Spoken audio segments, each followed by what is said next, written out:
Hey ladies and gents, and welcome to the Controlled Interest Gamecast, where we talk about video games and everything happening in the industry. Episode 99. As always, I'm joined by Jordan. Here it is, the moment you've been waiting for. And I've noticed for the 98 episodes we've done, I don't think I ever introduced myself. I'm Jerrad. I'll be your host for the evening. I've noticed that. I've just never thought of it, I guess. I always introduce you and Dom, but I never introduced myself. So everyone's just like, oh. Should I start throwing it back to you? Like, greetings, and it's good to be here with you, Jerrad. Maybe. I don't know. It's something I noticed immediately once I said I'm joined by Jordan. I was like, I never introduced myself. Something I should work on. Always getting better. We don't have Dom. Jerrad. Be better. We don't have Dom this week, unfortunately. Next week will be our pre-recorded episode 100, which will be awesome. We take a look back at doing the podcast together and what we've learned from it and our favorite parts of doing it and our favorite memories and stuff like that. So definitely tune into that. But I guess we'll get into it.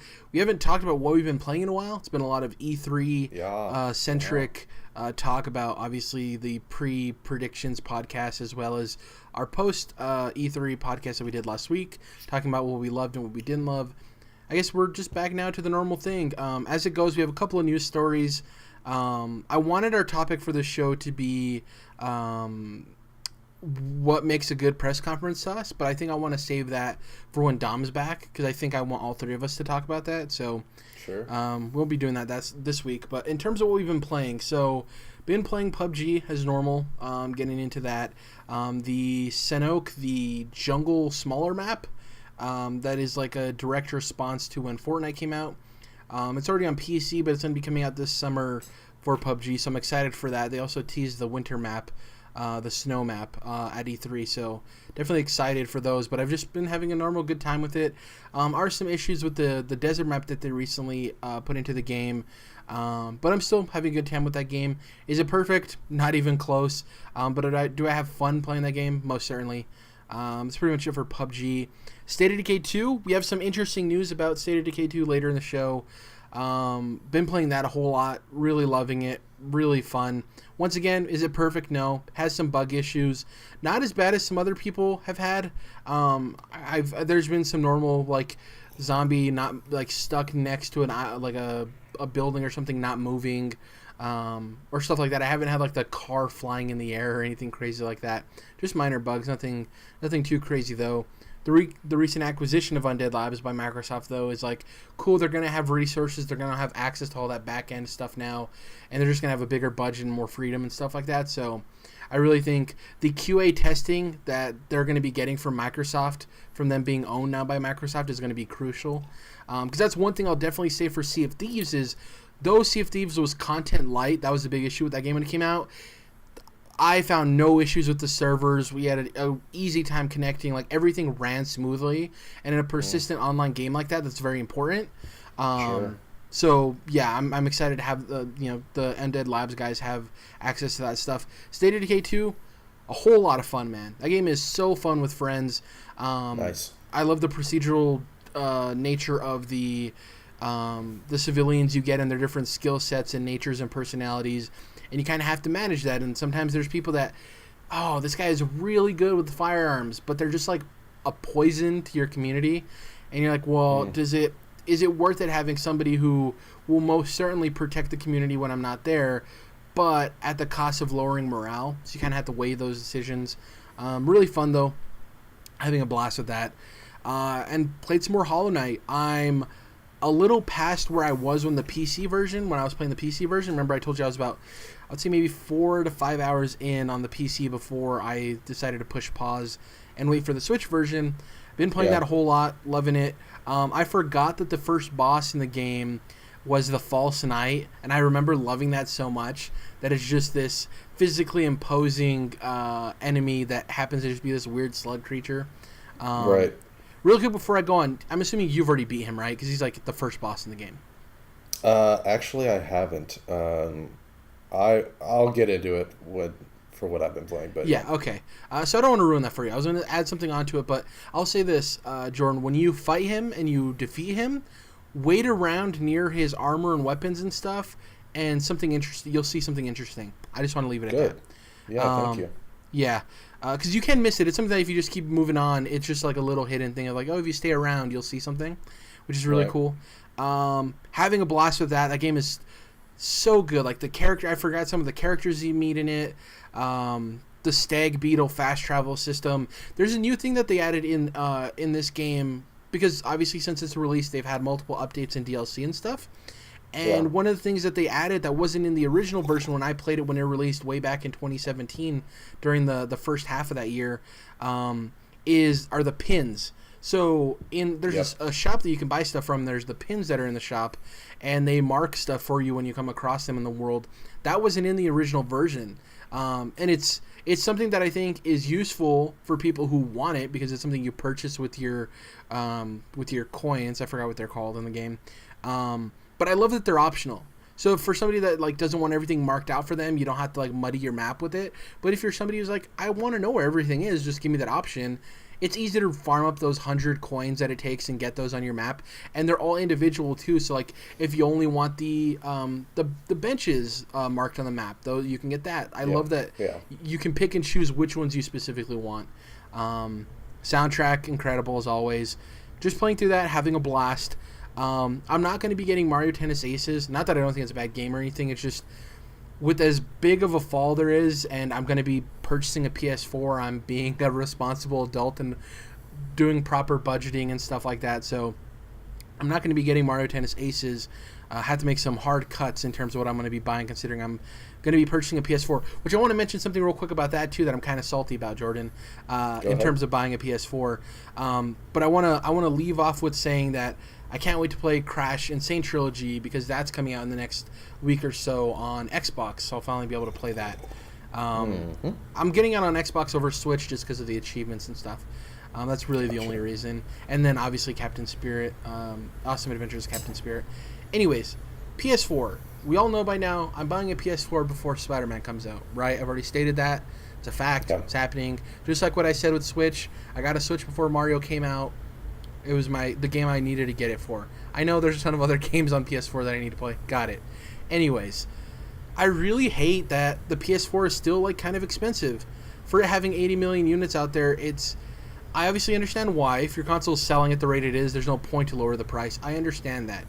But like, I can go out right now and get a $200 Xbox One S that actually plays 4K Blu-rays bundled with something, and that's awesome, right? So if I'm a PlayStation person that wants to get an Xbox, because you've heard all of this recent stuff with Xbox and they had a really great E3, you can go out and spend $200 and get that. Fantastic deal. Now, is that like a special, limited time, or just in general? That happens about 4 or 5 times a year. I'm not saying it's 100% all the time, but it happens frequently enough that like if you wait like a month, you'll have the $200 deal. Like it comes up very, very often. And obviously that's probably I'm assuming it's a 500 gig one. Whatever. I understand there's a lot of things there. The thing is that, so I've been looking at PS4s obviously, and I've been thinking of like, I'm fine with paying $250 to $300. That's not the point. I can spend that much money. It's not an issue. But it does suck that there's not like a whole lot of like really good deals that feel like deals for the PlayStation 4.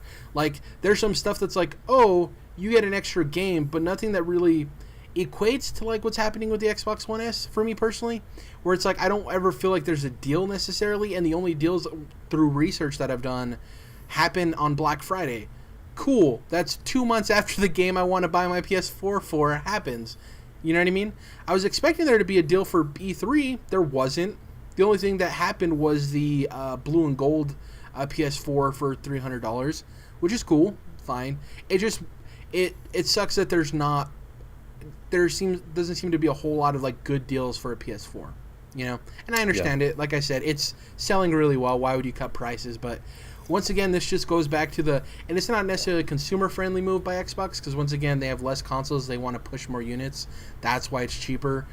But like, it's just another thing for me of like, I really wish PlayStation just made a move and be like, yo, these like PS4 Slims, we're trying to push the Pro, let's put a package together. It just doesn't seem like they do that often, so it kind of bothers me. That's just not how Sony operates, and it doesn't make it any better, but that's just how they are, you know. Yeah. It's honest. I hate playing games on PC, but if Spider-Man in some world was available on PC, I would just bite the bullet and just buy it on PC instead of even buying a PS4. Like I said, I can afford $250 to $300. It's one of those just pet peeves. It just bothers me for personal reasons. But that being said, that's everything I played. I haven't watched anything of note, anything new or anything like that. As far as reading goes, what were the things? I recently finished Tom King's Vision run, the 12-issue run, which was really good. Nice. Fantastic. Also read Mr. Miracle #1 by Tom King as well. Really good. Definitely intrigued me enough to want to get into that series. And then just a couple of like stray issues here and there, like the Black Panther #1 that came out and Avengers 3. Very good, by the way. Yeah. Tony Stark Iron Man #1 came out yesterday, the day of recording this. I have it downloaded, haven't read it yet. But yeah, just some stragglers here and there. Going to be going to see Incredibles 2 this weekend. Holy! Saw it haven't again. seen it yet. Yeah, it's pretty much it for me. What have you been playing? So, as I stated earlier, I'll talk about Hollow Knight for Switch, which I think was at least for me, the most exciting shadow drop of E3. And by golly, I think we waited long enough for it. Yeah. But anyways, really enjoying that game so far. It almost seems like one of my favorite kind of mechanics of it wasn't in the original version, the way you were talking about it just a minute ago, where it almost feels to me like a mechanic that you're trying to fill out your map and you're trying to buy all those things from the shop that allow you to see. Because, in most games, like if they have a map and you discover a bench or what are they called? The little pools of water, the springs. It would just show up. It would just automatically show up on your map. And like, even if you discover them, they're not marked until you buy the markers for, like you said, whatever that category is. Or you can even just buy. There's a couple different color, just like generic markers that you can buy, which for me I've used to mark the map of bosses and mini bosses. So I know if I'm just like farming stuff, I'm not going to want to go into their little room or whatever it is. So that has actually been pretty enjoyable for me, oddly enough, with that not as being as much of a thing in the PC release. Just kind of building that map and exploring this underground, these caverns that you're going down into. Definitely love the vibe of the game, the visual style, the truly Lovecraftian vibes that it's putting off, and these cosmic mysteries that you're slowly getting into. And the atmospheric sound design and music is also much appreciated. The combat's cool. I like the way that stuff works, the way the platforming works. It's definitely, I think I mentioned that it is a bit more of a challenging game, which I can also appreciate.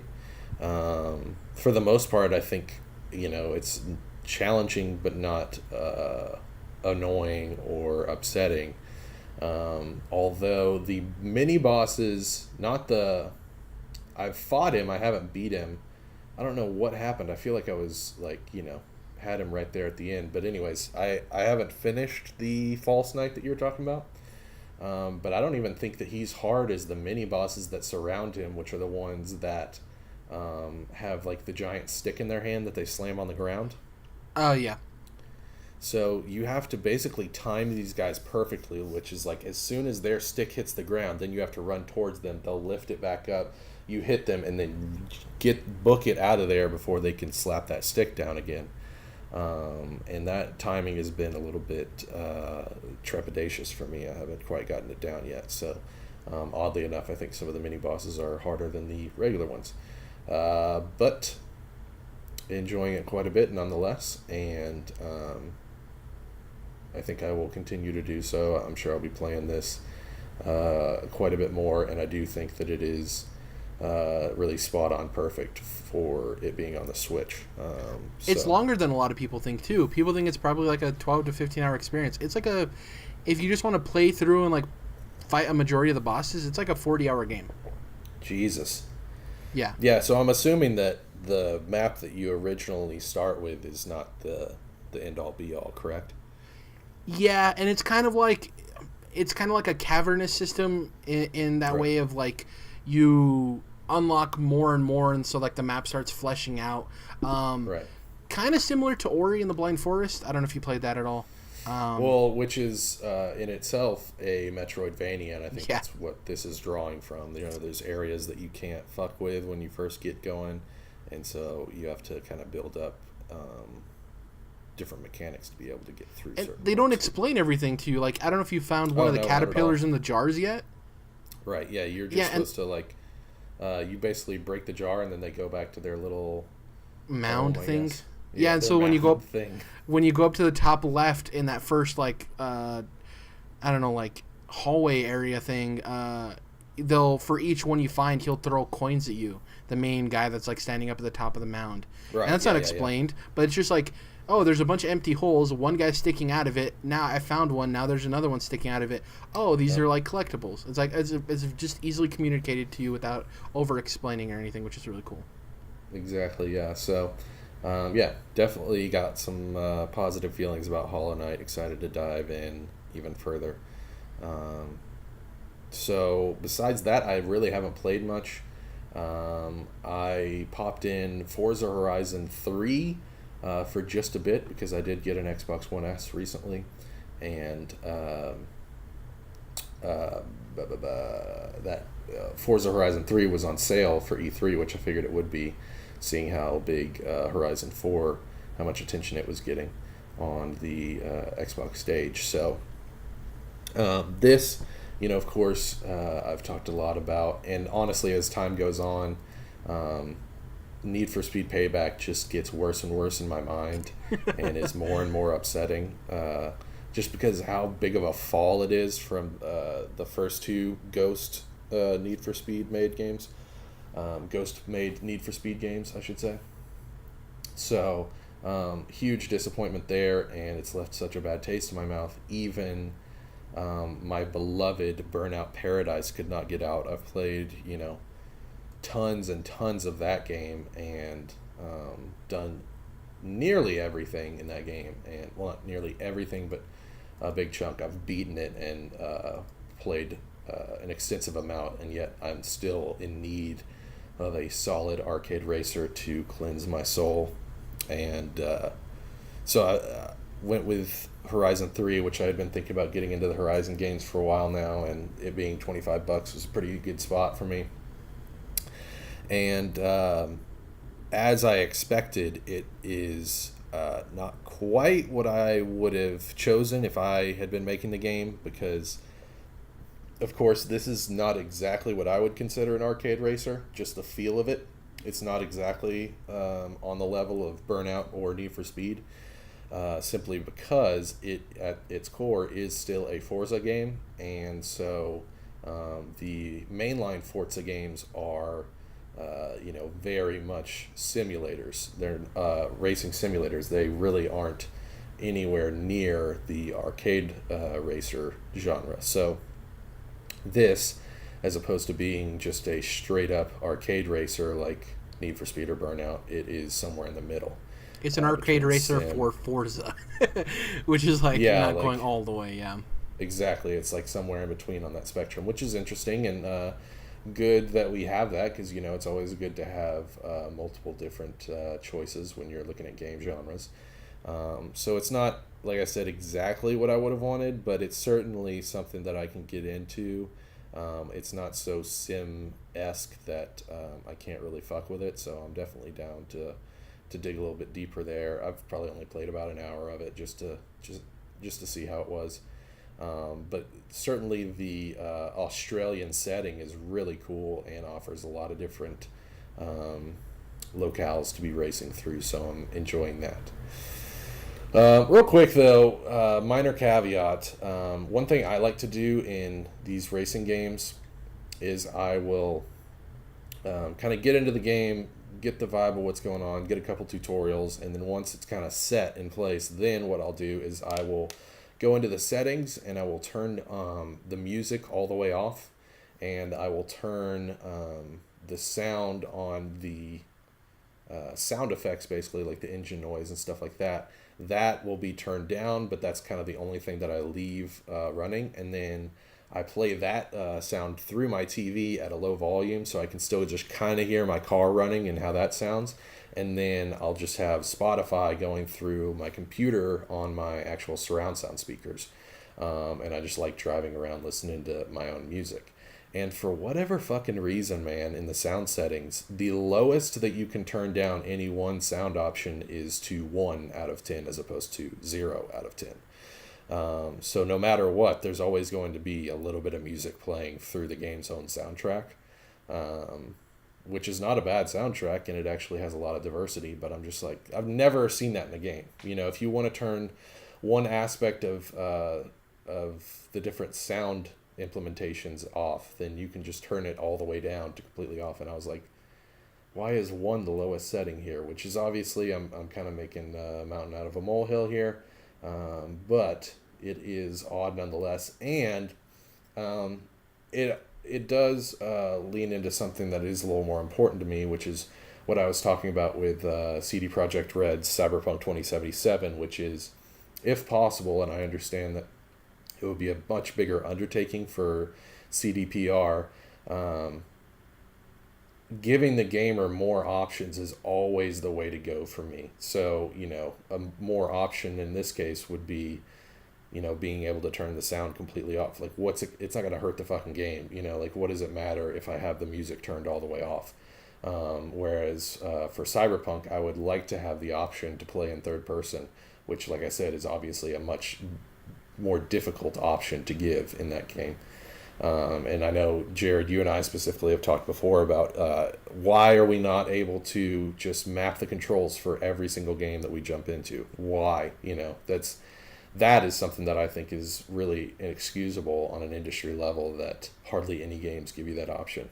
Other examples would include not being able to turn subtitles off, or not having subtitles, and also I'm pretty passionate about having options for gamers with disabilities that I think also on the whole, as the industry, looking at the industry, I think is pretty much abysmal at this point. It's starting to get better, but I think it's pretty ridiculous how few games include options for disabled gamers, and even those that do, the options seem pretty scarce in my opinion. So that is kind of what that minor caveat in Forza leads me to, is that bigger conversation about options for gamers that, in my opinion, most of those that I mentioned, besides the third person point of view in Cyberpunk, should be really easy to implement. I mean, fucking come on, Square Enix. Why can I not turn off subtitles in Kingdom Hearts Birth by Sleep? Like, that's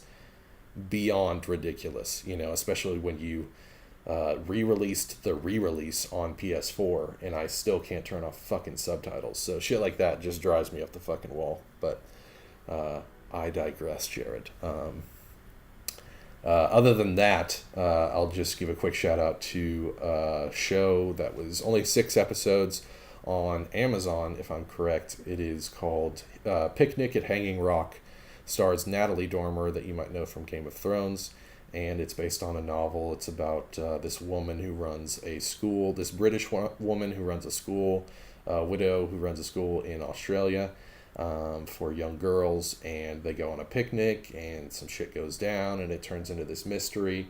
The show itself has some really trippy, dreamy vibes, which, you know, I'm all about that weird shit, and not necessarily horror vibes, but some unsettling, maybe like thriller vibes, or what I've recently deemed chiller vibes, Jerrad. I think, like, because, you know, there's a lot of movies that aren't necessarily horror movies, but they're not exactly thrillers either. So I've started calling those chillers as opposed to thrillers. And so it's a recommended show. I liked it a lot. 6 episodes. Jump in. Nice. Is that all your shout-outs? That is it for now, yes. Nice. So let's hop into the news here. Like you said, we're past the week of E3, so we're not getting a whole lot of news. But I found some interesting news stories either way for us to talk about. So the first one, PlayStation 4 is finally getting its greatest hits line. If you've ever played on a Sony console, you know about the greatest hits. Perfect timing for you, huh? Yeah. Well, if I were to be able to buy a console for $200, I'd have $50 extra to buy 3 of these. Alrighty then. Yeah, I'm just kidding. Anyways, if you've ever played a PlayStation console, you'll remember on the original PS1, it was a green label, a very bright green label. And then on PS... I don't know if it was the same on PS2, but I know on PS3 it was obviously the red banner. Was it the red banner on PS2 as well? They've done red ever since PS2. And obviously, I think the green on PS1 was quite ugly. But a lot of people don't even like the red that they've been using because, these are only for... Actually, they are going to do it for digital banners as well for this. But usually these have only been banners that you see on the physical case. And so if you are someone that likes having the physical disc, a lot of people don't like the fact that on their shelf, it doesn't match where you have on several games with black or blue spines, and then all of a sudden you have these random red ones. So, so they finally announced that they're going to be doing it on PS4, $20 a pop. There's a long list of games. The ones that I found most notable personally: Uncharted 4, Doom, Bloodborne, Ratchet and Clank, Infamous Second Son, Yakuza 0. I think two also Yakuza games. Yakuza Kiwami, I think, was the other one. Yeah, shout out. A lot of other games on that list that I didn't mention here, including like Little Big Planet 3 and a bunch of others. It was really cool. Like you said, it's good for somebody like me who's getting into the PS4 for the first time. The interesting thing is a pretty quick shoe-in for Bloodborne once you get going on the... Well, I already own Bloodborne and Ratchet and Clank via PSN Plus or PlayStation Plus, so those are a no-go. I've already played Doom on Xbox, obviously. Yakuza doesn't interest me. I wouldn't want to jump into Uncharted 4. So if the Uncharted collection got a reduced pricing, then I'd probably do that and then get Uncharted 4. Same thing with Infamous. If there's reduced rates. You're not cut up on the series, I guess. Exactly. So I don't feel... For those games specifically, I don't feel good like hopping in at that point. Now, Infamous Second Son is super standalone, so I would say get going on that because it's one of my favorite games and really has almost no reference whatsoever to the previous games. Yeah, depending on how soon I get my PS4, would be a nice setup to play that leading into Spider-Man. And Tsushima. Yeah, exactly. What was I going to say? Oh, so I guess that's pretty much it for the greatest hits line. I think there's a lot of good titles on there. A lot of them that you would assume a lot of PS4 owners currently have, but maybe there's some on the border there that people weren't super into. But I do like it's not all first-party stuff. Like Doom being on the list is really cool. It's a very solid game. It's really cool. It's $20. It's pretty much it for that. We'll probably see other games added to that in the future, I assume.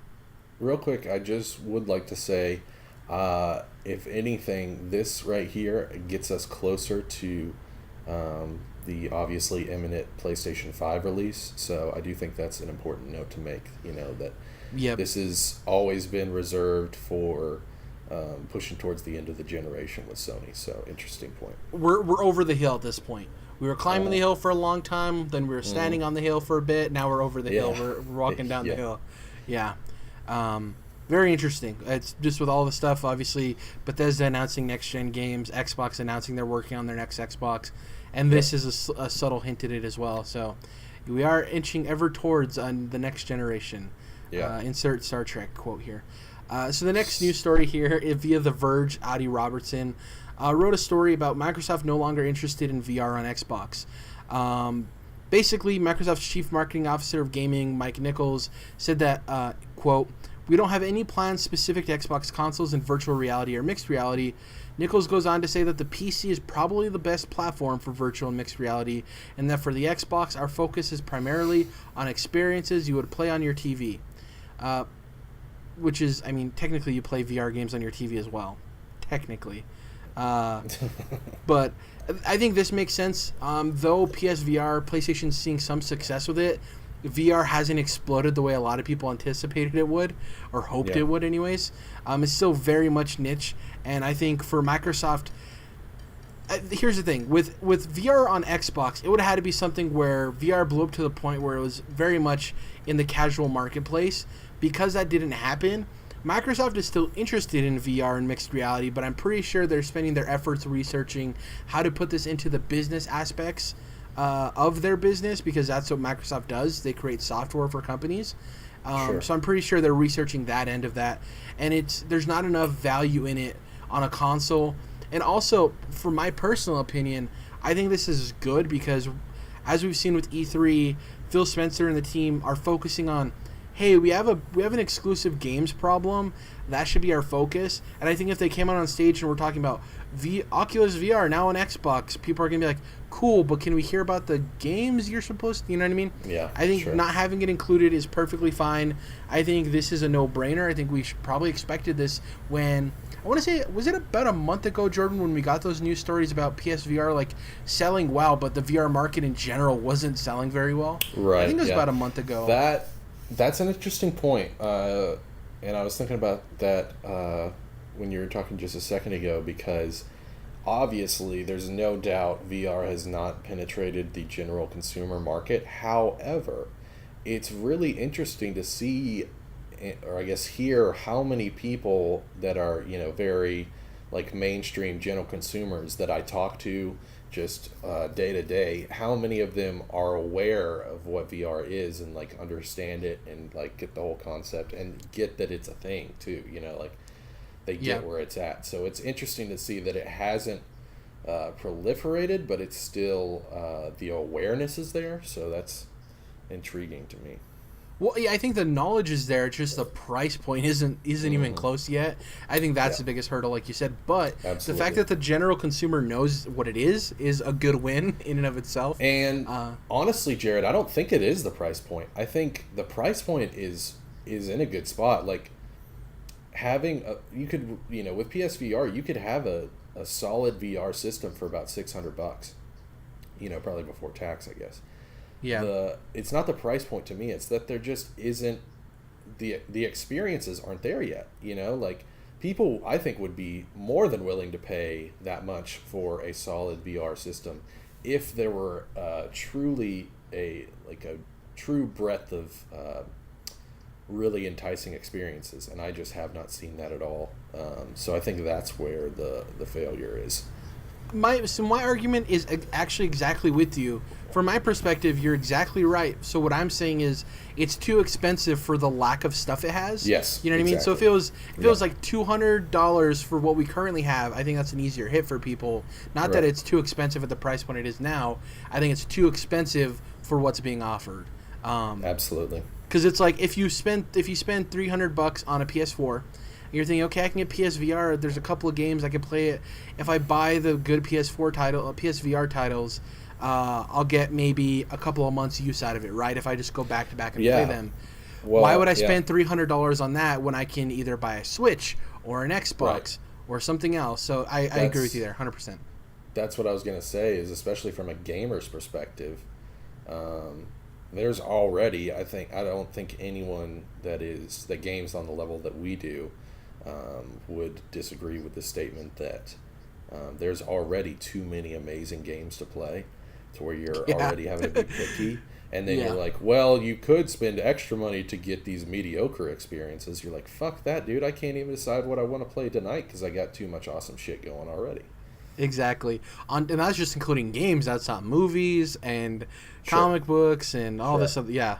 We're inundated with entertainment. No longer do we have the wooden blocks we have to play with. Now we're complaining that we have too much, which is really funny. But it is the truth. There's a lot of stuff. You have to be responsible with your time nowadays. So, real quick, I know I'm doing this out of place, but since you just mentioned the massive amount of awesome media that we have at our fingertips, I will totally forget if I wait till the end of the show here. Okay. Netflix just released its first comic book, The Magic Order Issue 1, just came out and is really great. It's by Mark Millar, who's a really well-known comic book writer, and he did the deal with Netflix, Millar World, or right? whatever. Yeah, that's what I was about to say. Is he's just jumped all in with Netflix, and he has tons of properties that already are being adapted, whether it be. But this is like a legit comic book, like Kick-Ass. Just a physical comic book release. It's not like some motion comic or something. This is just. Oh, cool! I read it digitally, just like any other comic I would, and it's about. Kind of like secret society of magicians living in the modern world, and it's really cool. I understand that that's a pretty well-trod concept, but I think this is well worth the try, and just very interesting to me that Netflix is getting into. They've dabbled, but this seems like their first time of them really going after other entertainment mediums than movies or TV shows. So. Man, if you could, I mean, in the future, just like seeing from a future perspective of like subscription services, if like I could pay $15 a month for Netflix and like a Comixology type service, that'd be pretty dope. Like mixing the two together. Now, here's the weird thing: I'm not sure that you necessarily get this comic book by subscribing to Netflix. Oh, I don't think you do. No, it's just an idea in my head. Yeah, it's a weird thing. Like all other Netflix originals are accessible through your Netflix account, and so it's weird that they've started, jumping into a different medium of entertainment, and it's like you don't get that as part of your subscription. I just now thought of that, and that's kind of weird. Yeah. Interesting. I'll definitely check it out. I didn't even know that was a thing. Thank you. I'm pretty sure a lot of people don't know this thing. The Magic Order by Mark Millar. Great stuff. Is it like a single issue thing, or is it going to be an ongoing? Do you know? Yeah, I think it's just a regular ongoing series, but right now they just had the first issue out, I guess, a week before last, maybe. So it's that time of the month. We're going to be talking about Maze NPDs. These are posted on Reset Era. Some interesting stuff. The list is actually really surprising, I think, anyways. And then we're going to be talking about the NPDs for the top selling games for the month of May specifically, and then we're going to be talking about year to date the top selling games for the year. First, the thing I didn't include in this news story was that this was a record-breaking month, a record-breaking May in terms of hardware sales. PlayStation, Nintendo, and Xbox all saw record numbers for hardware in the month of May. They haven't sold this well since 2011, which is quite a ways ago. Console gaming is dead. Console gaming is dead. So let's go over the top selling games. I'm going to go from 10 to 1. What I want to mark here is any of the Nintendo exclusives don't count digital sales, and the Xbox exclusives don't count Game Pass downloads. Those aren't included. So at number 10... Nintendo should obviously be... they should obviously include their digital sales, and Xbox shouldn't include Game Pass, so it's kind of like, fucking come on, Nintendo, Yeah, the Game Pass thing makes sense, but like why not include digital sales?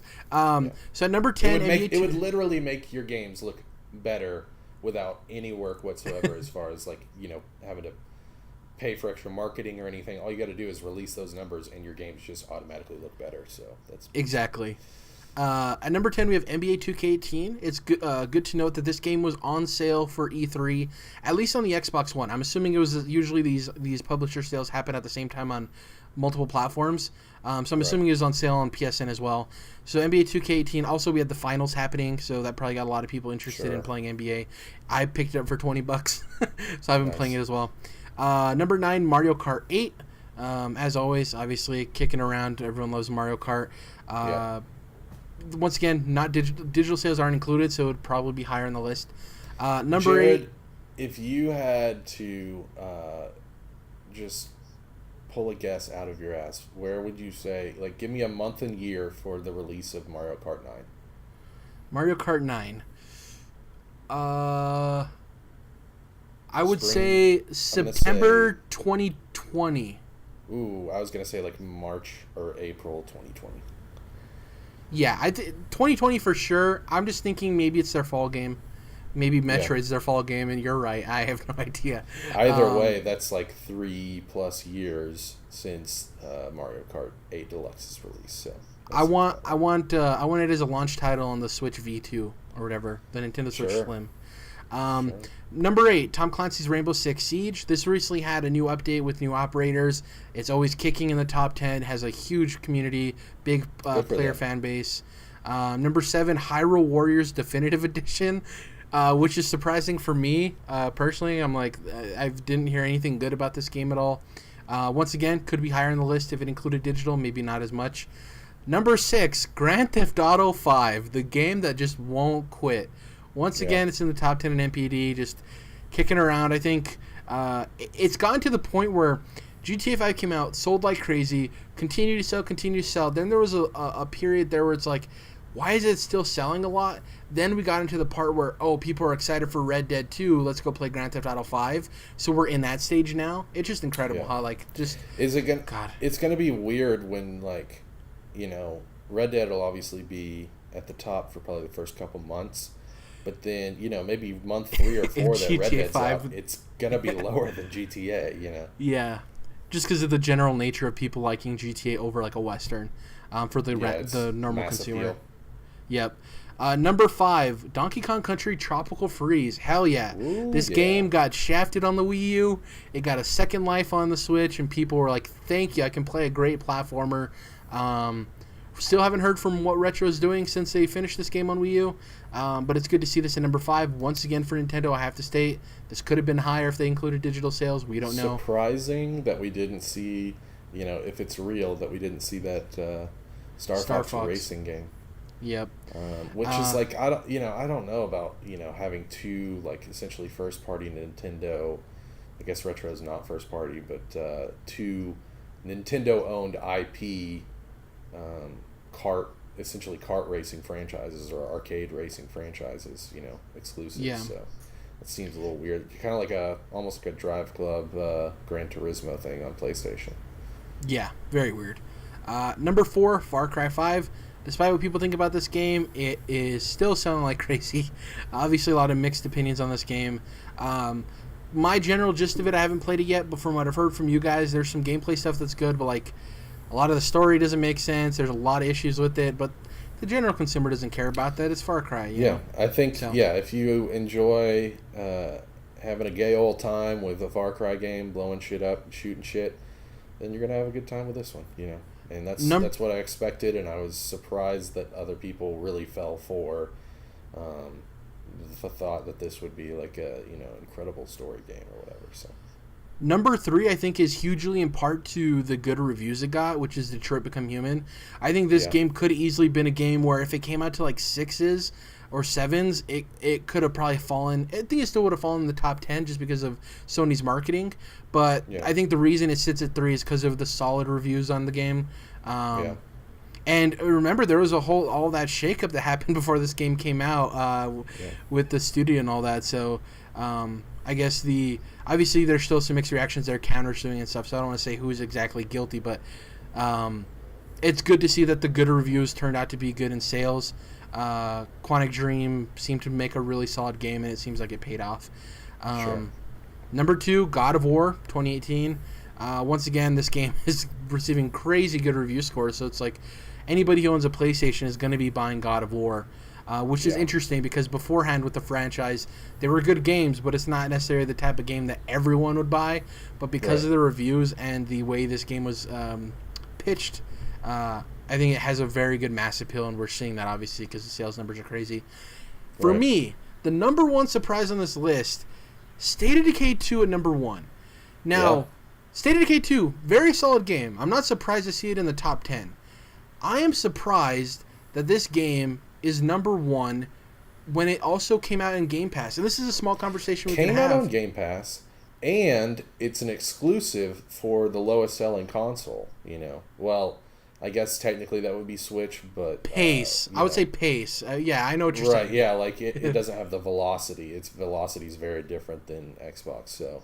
I think you obviously understand what I'm saying. This is just odd for a console that, regardless, hasn't sold that many units, and it's an exclusive, and it's also on Game Pass, which is not included in these numbers. So very interesting. Which is crazy because Sea of Thieves also landed number 1 on NPD when it released. So people shows you that people are hungry for those exclusive over on Xbox. And also, people were wondering, is Game Pass going to affect this? Like, are people just going to subscribe to Game Pass and then these games aren't going to see huge sales numbers? People were worried how that was going to affect it. And there's actually an argument in place that Game Pass actually lends credence to these games selling more because, say, for instance, me, you, and Dom. If I'm the only one with Game Pass and I buy State of Decay 2 and I'm having a blast, I'm like, I want to play with you guys. It's a great game. Maybe you two aren't into doing Game Pass because you don't like month-to-month services or whatever your hang-up is. You're like, I'm down to pay for a $30 game to have a blast with my friends, and you two buy it, and that's 2 sales they wouldn't have had otherwise. Even though I had Game Pass, it still resulted in multiple sales. Yeah, so the upcoming games that I'm interested for on Xbox One, I still think I'm going to buy them and not get a Game Pass because it comes down to owning it for me, you know? Yeah. Just like, it's a weird thing on PlayStation. Like, if you had a PlayStation Plus subscription like, you know, you did with Bloodborne, right? So you had your PlayStation Plus subscription, you picked up Bloodborne 2 the month that it was free on PS Plus, and then your PS Plus account lapsed. Well, you can't access Bloodborne unless you resubscribe. Like, you can't just go out and purchase Bloodborne now. Like, it's unavailable in the store, if that makes sense. Really? Which has always been a weird thing. Yeah, like, you can't. What? Yeah, it's unavailable to your account on the store. So the only way that you can regain access to Bloodborne would be to sign back up for PlayStation Plus. And so that's kind of where I'm at with Game Pass. It's so weird. Sure, I could get it and I'm sure that Xbox wouldn't do that to me the way PlayStation You actually get a discount. Bullshit. You get a discount on the game through Game Pass. So, yeah. Yeah, it's like I would just rather own my games. And that is there's so not weird. that many games. You know, obviously I'm not playing third-party stuff on Xbox One, so it's like I'll just go ahead and buy whatever games I'm going to play there. But yeah, it's a weird, like I said, Sony doing their belligerent bullshit type of thing. So that's a funny because I was about to say Xbox does the same thing where if you get a Games with Gold game and then your Xbox Gold goes out, you have to get your Gold again in order to play it. I was expecting you to say that, not that you have to access PS Plus again in order to even buy the game. That is crazy. That's well, just not to buy the game. Even if you resubscribe to PS Plus, you couldn't buy it even if you were back on PS Plus. Like, it's weird. That's so weird. Yeah, it's weird. Very weird. Now, I guess we'll talk about... I'm just really impressed that happened for Xbox, and I think it shows, like, they knew what they were doing. People were worried. Microsoft doesn't make dumb decisions. They didn't become one of the top 3 most valuable companies in the world on making bad decisions. Sure. So it's really cool to see that paying off. And I love that the top 3 games for me were exclusives. State of Decay 2, God of War, Detroit Become Human, and we even have other exclusives. We have Donkey Kong, Hyrule, and Mario Kart 8. So that's 5 exclusives in the top 10 for a month. That's awesome. So let's look at this real quick, Jerrad. 1, 2, 3, 4, 5, 6, 7. So there's only one game on this list, that's Rainbow Six Siege, that you really can't play single player. Yep. And then besides that, the only other one is Grand Theft Auto 5 that is kind of like primarily looked at as a multiplayer game at this point. Like, if people are playing GTA 5 at this point, it's probably for online, not for the single player. Yeah. But everything else is like primarily... I know you can play State of Decay 2 online. I've played it almost entirely single player. I think that's how most people are actually playing it, with it being survival horror especially. And so, you've got State of Decay, God of War, Detroit, Far Cry, Donkey Kong, Hyrule Warriors, Mario Kart 8, which I should say that is also a big multiplayer game, but I love playing it single player. And NBA 2K18, obviously, it can go both ways, but I still think there's a solid amount of people playing that single player. So all of those games that I just mentioned are, especially like those first 5, are straight up single player games, with the exception of State of Decay being a little bit of both. Yeah, so, that's really awesome. You know, console gaming is dead as well as single player games. So fuck me, right? The other thing I want to talk about real quick is year-to-date sales. So these are the top-selling games for the year. This is an interesting list, too, that we'll get through. So starting off at number 10, PUBG. This doesn't include PC sales. which is the primary platform for PUBG. Yeah. So it shows how many people bought it on Xbox for it to be in the top 10 for the year, which is really crazy. Is that on Game Pass? No, PUBG is not on Game Pass. Okay. So yeah, number 10 PUBG, not including PC sales, which is insane. Number 9 Mario Kart 8, not surprising, obviously. Number 8 MLB 18 The Show, which is surprising for me because out of a lot of the sports games, I know Major League Baseball is popular, but I never see it being as popular as the NFL or the NBA. And I just think it's a sports game that's released like this year. And it is exclusive. You know, one of the few sports games that are exclusive. Well, it's funny because that shows that, no offense to baseball fans, but I just think the Xbox understands that, like, there's not a huge market there, so what's the point? Like, they have the smaller RBI baseball title for Xbox, but I don't think there's enough ROI on baseball to really worry about it being exclusive. It's awesome for PlayStation gamers, don't get me wrong, it's great, but it's not like that big of a deal. Number 7, NBA 2K18, once again, sports. Number 6, Grand Theft Auto 5. So for the year of 2018, Grand Theft Auto 5 is the 6th best-selling game. Crazy. This one's surprising to me, and I'm super stoked. Number 5, Dragon Ball Fighters. Awesome. Yeah, baby. That's super cool. It shows what happens when you make a high-quality fighting game for one of the world's most beloved anime series. Yep. People buy it. Crazy how that works. Number 4, Call of Duty, of course. World War II, last year's Call of Duty. A lot of interesting stuff. I mean, I'm not going to doubt Call of Duty being the top-selling game again this year, but there's a lot going against it this year with not having a single player, which I know isn't a huge deal, but the recent news that you can't buy DLC separately on Call of Duty. You have to buy the Season Pass, which is crazy. I think it'll still be the top-selling game this year, but I don't think it'll be as far of a lead at the end of the year as normally it would be. Number 3, Monster Hunter World. This is currently in my running for Game of the Year personally. Love this game so much. It's up there with Celeste for me. Also, super happy to see that it's doing so well, just like Dragon Ball FighterZ and some of the exclusive we were talking about earlier. Well, and I think Monster Hunter is a series that it was way too obtuse for a general audience in a bad way, in my opinion. And I think making this a lot more generalized and Western-friendly, if you want to call it that, definitely paid dividends. There's the concept of going out and hunting monsters with your friends to get loot is just a good concept. Don't put as many barriers in the way to make that difficult, and that's what they did, and people fell in love with it. So, really cool. Well, and I actually think, obviously this is kind of its introduction into the West and into the general audience, and I think it's actually still pretty obtuse. Yeah. So I'm wondering if maybe, whatever the sequel is, essentially, if that has an even bigger splash because it's hopefully less obtuse and it's already been introduced to the general population. And what we've seen with Generations and Double Cross, I think they're willing to have the very Japanese-centric, traditional Monster Hunter experience, as well as, hey, we have this Western audience we want to cater to as well, and hit both of those at the same time with different releases in the franchise. Number 2. With you being such a big fan of World, do you think you'll end up playing whatever Ultimate or whatever it's called on Switch at some point? No, I'm a hard out. Okay.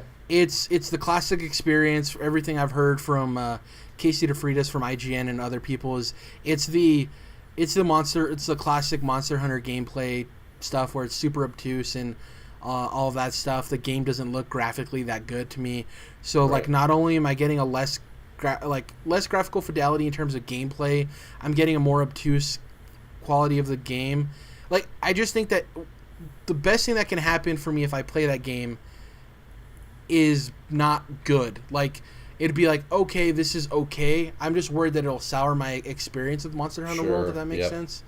Well, and I think it's a 3DS upgrade, isn't it? Yeah. So I'm hard out. I'm good. Yeah, I don't need it. I'm not yearning for it because I have Monster Hunter World. I might pick it up at like $20, $15, something like that down the road. Yeah. Number 2, God of War. This, sales show that if you have an exclusive that has really good reviews and is a really solid game, it's going to sell well. Also doesn't hurt when you have 80 million units.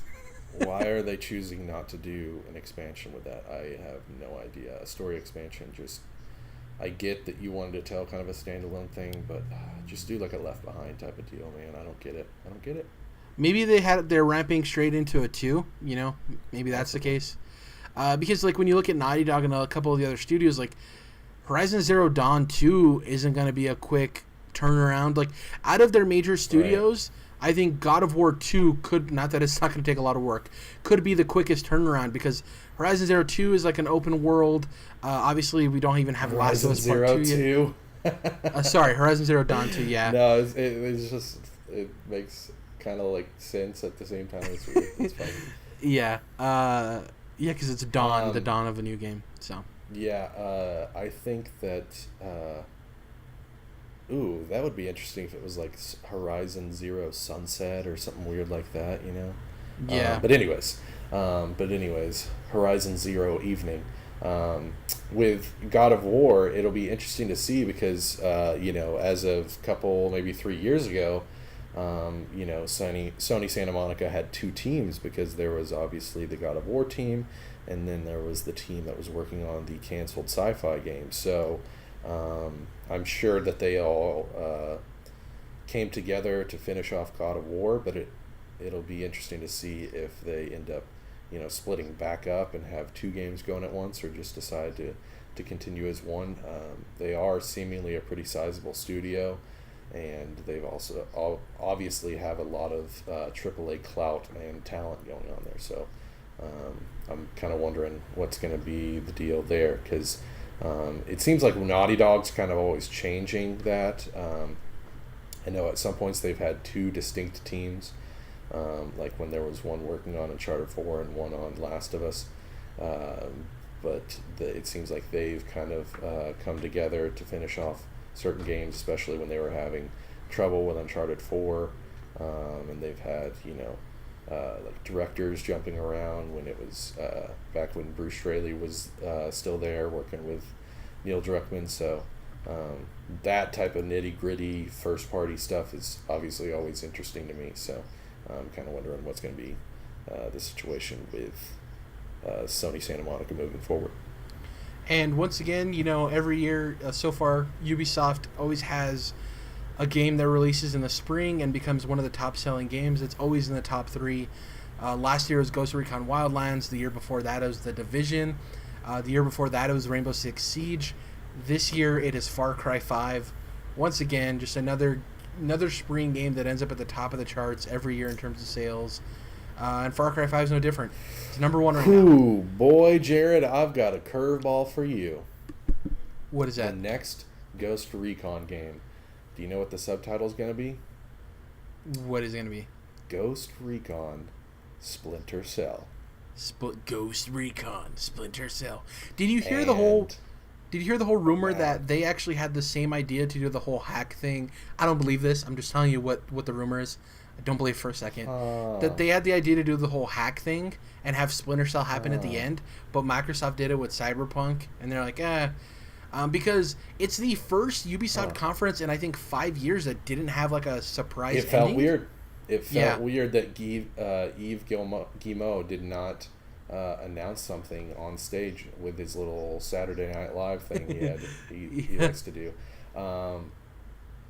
And if they just like pussed out because of the Cyberpunk thing, that's fucking bullshit, because you just take the hacking part out and just show the fucking trailer. Just like introduce the trailer regularly. I don't understand. Like, you cut the first 5 seconds off the trailer or whatever. Like, I know it's also not who quite cares? That simple, I wouldn't have judged it. hard. I'd be like, they did the same thing. Yeah, like they obviously took the 2 hours. Wait, were they right after Microsoft?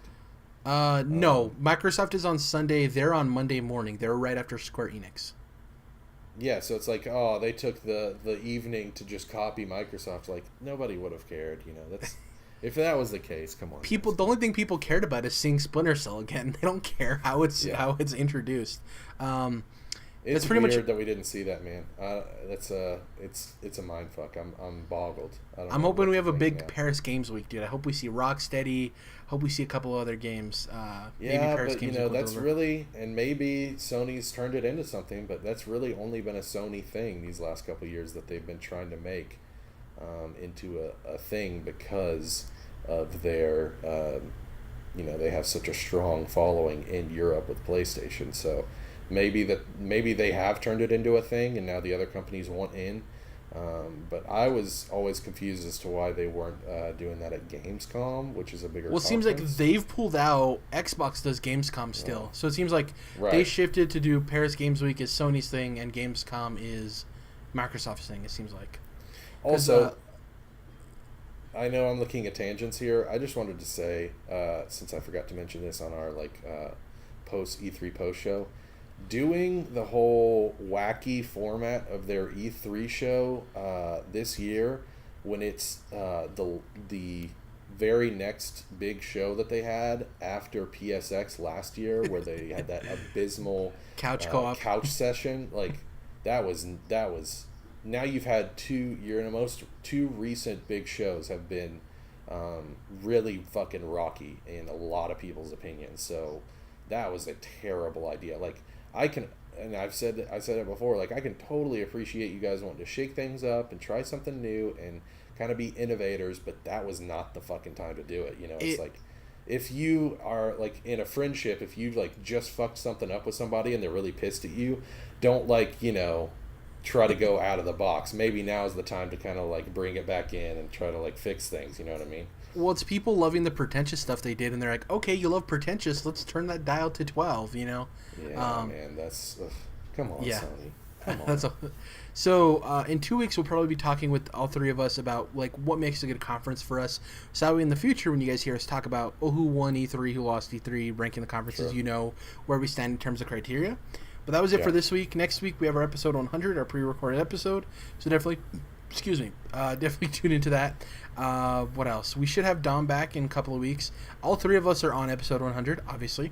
If you can, please follow us on Twitter at CTRLINT. That's Controlled Interest Abbreviated.